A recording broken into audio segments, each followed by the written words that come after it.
दोस्तों, पाकिस्तान हो और शाहिद अफरीदी हो और कोई भी बैड अपॉर्चुनिटी हो, शाहिद अफरीदी कभी भी उसको मिस नहीं करेंगे। मैं अभी आप लोगों के सामने रखता हूं शाहिद अफरीदी ने क्या किया है।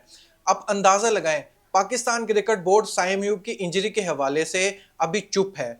आप मानते हो ना, साइम यूब क्या है, मीडिया पर आकर नहीं बताते कि कैसी सिचुएशन है। आप मेडिकल पैनल से जाकर पूछ सकते हैं, मुझे अभी इसके बारे में कुछ भी नहीं पता। लेकिन इन सब के बीच में से शाहिद अफरीदी उठते हैं, मीडिया पर आकर एक शोशा भी छोड़ देते हैं।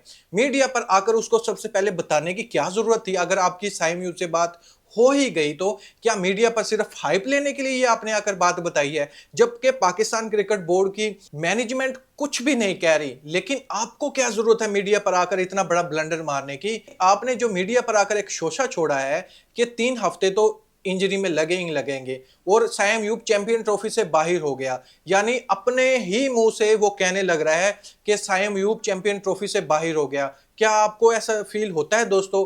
जबकि पूरी पाकिस्तानी अवाम दुआ करने लग रही है कि साइम यूब जल्द से जल्द फिट हो जाए। अगर कोई ऐसी न्यूज है भी तो पाकिस्तान क्रिकेट बोर्ड ने तो अभी तक क्लियर बिल्कुल भी नहीं किया इसके लेटेस्ट साइम यूब की इंजरी के हवाले से। लेकिन ये जराये के मुताबिक यही न्यूज आ रही थी कि साइम यूब एंकल पर वेट भी डालना शुरू कर दिया है और 1-2 वीक के अंदर साइम यूब इंशाल्लाह रिहैब की तरफ बढ़ जाएंगे और ट्रेनिंग स्टार्ट कर देंगे।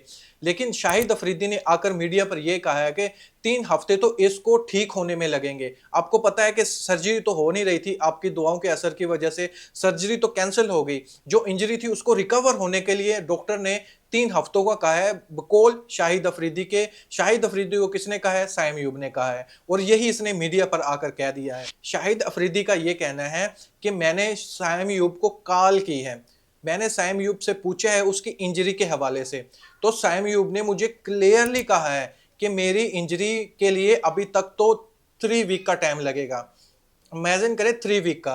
फिर शाहिद अफरीदी ने क्या कहा साइम यूब को? यह कहा उसने कि 3 हफ्ते तो लगेंगे, उसके बाद रिहैब भी होना है, तो आप टाइम लेकर करें, आपके पास लंबा पीरियड है, हम भी मानते हैं ये हमारा फ्यूचर स्टार है, हमें भी परवाह है। आप अपना टाइम ले, जब तक आप फुल फिट ना हो जाएं तब तक आप फील्ड में मत आए। आपको जब तक 100% श्योर हो जाए कि मैं बिल्कुल 100% फिट हूं, उसके बाद आपने ट्रेनिंग स्टार्ट करनी है। ये तो बहुत अच्छी लाइन बोली है। लेकिन पाकिस्तान क्रिकेट बोर्ड से हमारी दरख्वास्त ये है, कभी भी पाकिस्तान क्रिकेट बोर्ड के पास बड़ा प्लेयर आता है या बड़ी परफॉर्मेंसेस देता है, उसको स्पेशली आप शाहिद अफरीदी से दूर कर दें।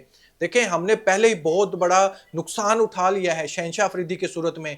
यकीन करो, जब से इतने अच्छे रिलेशन नहीं थे शहनशाह अफरीदी के शाहिद अफरीदी के साथ, बहुत ही आउटस्टैंडिंग परफॉर्मेंस दे रहा था, क्या आउट करता था, डंडे उड़ाता था बड़े बड़े बैट्समैन के, रोहित शर्मा के, Rahul, Virat Kohli, Aaron Finch. World cup में यकीन कर धांसू बॉलिंग करवाता है। जब आता है शहनशाह अफरीदी अंडर शाहिद अफरीदी के, यकीन करो वो अपनी परफॉर्मेंसेस भी भूल जाता है, अपनी स्पीड भी भूल जाता है। पता नहीं ऐसा क्या घोल के पिलाता है अगले प्लेयर को कि वो अपनी परफॉर्मेंस ही देना भूल जाता है। पाकिस्तान क्रिकेट बोर्ड को चाहिए, कोई भी पाकिस्तान की टीम का स्पेशली प्लेयर हो और ऊपर से मेन प्लेयर हो, उसको कम से कम शाहिद अफरीदी से दूर कर दिया जाए, क्योंकि ये अगले बंदे के माइंड के साथ खेलता है। इसको तो सिर्फ और सिर्फ व्यू का लालच है या पॉपुलैरिटी का लालच है, ये हमें समझ नहीं आया अभी तक। वरना देखा यही गया है कि कोई भी ऐसी अपॉर्चुनिटी हो जिसमें शाहिद अफरीदी पर उंगलियां उठे, ये उसको वेस्ट बिल्कुल भी नहीं करेगा। उसमें ये बढ़ चढ़कर हिस्सा लेता है, ऐसे ऐसे ब्लंडर मारता है कि पाकिस्तानी अवाम को दुख ही पहुंचते हैं, बजाय ये खुशी पहुंचाने के, पाकिस्तान टीम के साथ खड़ा होने के। ऐसे ऐसे स्टेटमेंट देता है मीडिया की जीनत बनने के लिए, सुर्खियों में रहने के लिए, जो पाकिस्तानी अवाम को बिल्कुल भी पसंद नहीं है। दोस्तों, इस पर मैं आपको ओपिनियन जानना चाहूंगा, क्या आपको भी लगता है अभी तक के जितनी भी आपने वीडियो देखी हैं साइम यूब के हवाले से, कोई न्यूज़ चैनल हो, कोई चाहे आउटलेट हो, कोई भी ऐसा नहीं कह रहा कि साइम यूब चैंपियन ट्रॉफी से बाहर हो गए हैं? सब अच्छे के लिए दुआ कर रहे हैं, लेकिन शाहिद अफरीदी इन सभी के बीच से उठते हैं और इंकशाफ करते हैं साइम यूब चैंपियन ट्रॉफी से बाहर हो गए हैं, उसके पास टाइम ज़्यादा है, उसको टाइम लेना चाहिए। ये लेक्चर देना अच्छा लगता है, सुर्खियों तक ठीक है, लेकिन उसको भी पता है, वो आपसे लगता है मुझे ज़्यादा ही समझदार है। और सबसे बढ़कर तो पाकिस्तान क्रिकेट बोर्ड की मैनेजमेंट को उसके बारे में सोचना चाहिए। आप कौन हो खाम का? वही रोल अदा कर रहा है शाहिद अफरीदी। आप क्या सोचते हैं, क्या चैंपियन ट्रॉफी में साइम यूब खेलते हुए नजर आएंगे? अभी तक ऐसा ही फील हो रहा है कि हो सकता है खेल जाए, चाहे ग्रुप स्टेज के मैच मिस हो जाएं, लेकिन साइम अयूब खेलते हुए लग रहे हैं हमें, इंशाल्लाह खेलेंगे भी, क्योंकि सर्जरी वाला जो था ना सीन वो ख़त्म हो चुका है, अब रिकवरी वाला सीन स्टार्ट हो चुका है। उम्मीद अच्छी की जा रही है, इंशाल्लाह अल्लाह भी बेहतर करेगा। अपनी राय कमेंट बॉक्स में मुझे इसके रिलेटेड ज़रूर बताएं। Thank you.